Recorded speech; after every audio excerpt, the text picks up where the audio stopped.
L'absence se passe pas bien, donc quand tu le sors pour la balade après bosser, ton chien il est au plafond parce qu'il était hyper anxieux, il va vouloir dégommer tous les humains de la planète. Donc souvent, en fait, quand on est bloqué quelque part, on va se dire bah, je vais essayer d'aller bosser sur d'autres aspects et ça va avoir des répercussions positives. Ok? C'est clair pour vous ça? Est-ce qu'on peut avoir quelques exemples de bosser la frustration? Mmh, carrément. Alors, l'avantage c'est que la frustration, on peut la bosser avec plein de points.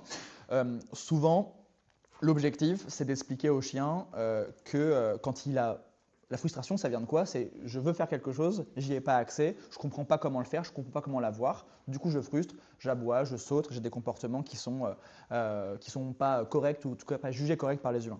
L'objectif de l'humain, du binôme, c'est d'apprendre au chien quelle est la bonne façon et comment obtenir quelque chose. Donc, par exemple, si on a un chien qui a tendance à aboyer quand j'ai de la bouffe dans les mains, et ben un bon exercice de gestion de la frustration, c'est de lui expliquer quelle est la seule et bonne façon d'obtenir la croquette que j'ai dans la main.